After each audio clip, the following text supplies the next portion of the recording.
దయాప్రాప్తురాలా, నీకు శుభము. ప్రభువు నీకు తోడై ఉన్నాడు. ఈ శుభవచనముకు అర్థమేమిటి? మరియా, భయపడకుము. దేవుని వలన నీవు కృప పొందితివి. ఇదిగో, నీవు గర్భము ధరించి కుమారుని కని ఆయనకు యేసు అనే పేరు పెట్టెదవు. నేను పురుషుని ఎరిగిన దానినే, ఇదెలా సాధ్యమవుతుంది? పరిశుద్ధాత్మ నీ మీదికి వచ్చెను. సర్వోన్నతుని శక్తి నిన్ను కమ్ముకొనును. అందువలన పుట్టబోవు శిశువు పరిశుద్ధుడై దేవుని కుమారుడని పిలువబడతాడు. ఇదిగో, నేను ప్రభు దాసురాలిని, నీ మాట చెప్పున నాకు జరుగునుగాక. మరియ భర్త అయిన యోసేపు నీతిమంతుడై ఉండి ఆమెను అవమానపరచనొల్లక రహస్యముగా ఆమెను విడనాడ ఉద్దేశించెను. దావీదు కుమారుడైన యోసేపు, నీ భార్య అయిన మరియను చేర్చుకున్నటకు భయపడకుము. ఆమె గర్భము ధరించినది పరిశుద్ధాత్మ వలన కలిగినది. ఆమె యొక్క కుమారుని కనెను.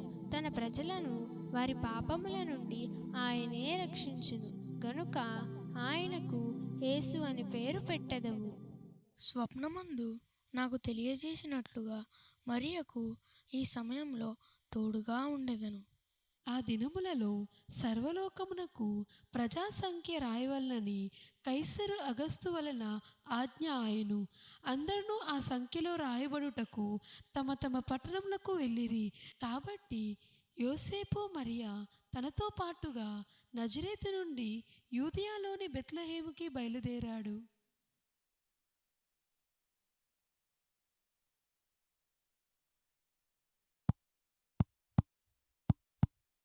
అయ్యా సత్రకారుడా, మేము చాలా దూరం ప్రయాణించి వచ్చాము.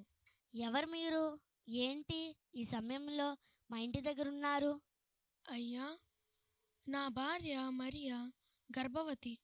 ఆమెకు ప్రసవ సమయం ఆసన్నమైంది. దయచేసి మాకు ఏదైనా చోటు దొరుకుతుందా? ఇక్కడ ఎటువంటి స్థలం లేదు, మీరు వెళ్ళిపోండి.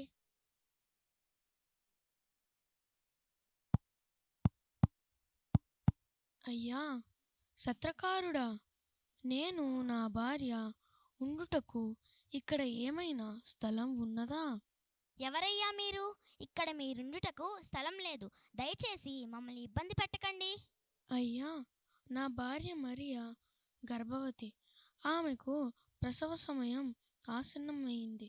కొంచెం సేపు విశ్రాంతి తీసుకోవడానికి ఒక మూలైనా చాలు. సరే, నా వద్ద పశువుల పాక ఒకటి ఉంది, మీరు అక్కడ విశ్రాంతి తీసుకొనండి. కృతజ్ఞతలయ్యా, మాకా స్థలం చాలును. ఆ రాత్రే మరియా తన తొలిచూలు కుమారుని కనెను. ఆమె ఆ శిశువును పొత్తి గుడ్డలతో చుట్టి పశువుల తొట్టిలో పడుకోబెట్టెను. అదే సమయంలో సమీప పొలాల్లో గొర్రెల కాపరులు తమ మందలను కాచుకుంటున్నారు.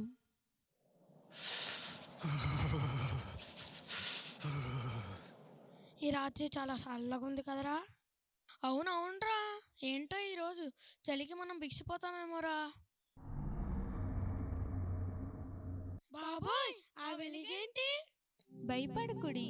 ఇదిగో, ప్రజలందరికీ కలగబోవు మహా సంతోషకరమైన సువార్తమానము నేను మీకు తెలియజేయుచున్నాను. సువార్తమానమా? అదేమిటయ్యా? దావీదు పట్టణమందు నేడు రక్షకుడు మీ కొరకు పుట్టియున్నాడు. ఈయన ప్రభువైన క్రీస్తు. దానికిదే మీకు ఆనవాలు.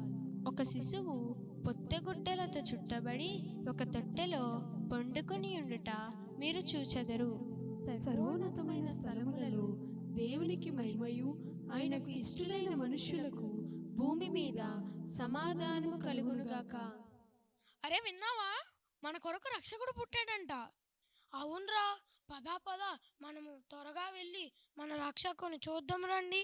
రాజైన హేరోదు దినములయందు యూదయ దేశపు బెత్లెహేములో యేసు పుట్టిన పిమ్మట ఇదిగో, తూర్పు దేశపు జ్ఞానులు యెరూషలేమునకు వచ్చిరి.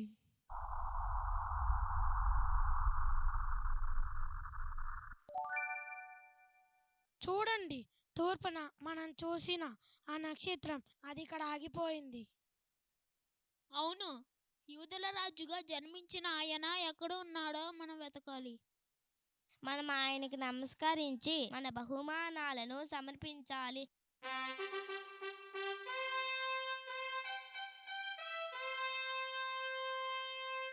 యూదుల రాజుగా పుట్టినవాడు ఎక్కడ ఉన్నాడు? ఏంటి, మరొక రాజు పుట్టాడా? ఆ రాజ్యంలోనా? అవును రాజా, మేము తూర్పు దేశంలో ఆయన నక్షత్రాన్ని చూసాము. ఆయనను ఆరాధించడానికి వచ్చాము. యాజకులను, శాస్త్రులను త్వరగా పిలవండి.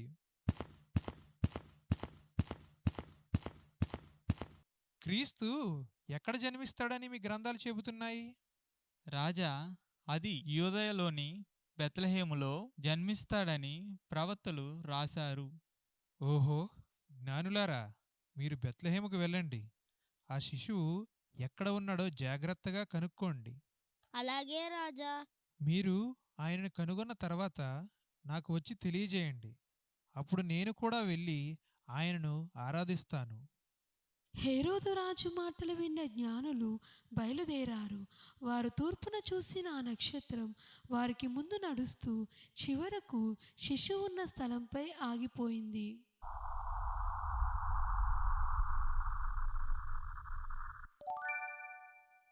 ఆ నక్షత్రం ఇక్కడే ఆగిపోయింది. ఇదిగో శిశువు తల్లి మరియతో ఉన్నాడు. మన ప్రయాణం సఫలమయ్యింది. ప్రభువా, నీవు రాజువు, నీకు ఈ బంగారం సమర్పిస్తున్నాను. దైవకుమారుడా, నీవు పరిశుద్ధుడివు, నీవు దేవుడివి, నీకు సాంబ్రాణి సమర్పిస్తున్నాను. రాబోవు కాలంలో నీ త్యాగాన్ని సూచిస్తూ ఈ బోలం సమర్పిస్తున్నాను. ఈ బహుమానాలకు ధన్యవాదాలు. దేవుడు మీకు మేలు చెయ్యునుగాక. మీరు ఈ బాలును కనుగొనడానికి ఇంత దూరం వచ్చారు. ఇది దేవుని మహిమ. స్వప్నంలో హేరోదు రాజు దగ్గరకు తిరిగి వెళ్ళవద్దని దేవుని నుండి హెచ్చరిక అందుకున్న జ్ఞానులు వేరే మార్గంలో తమ దేశానికి తిరిగి వెళ్ళిపోయారు.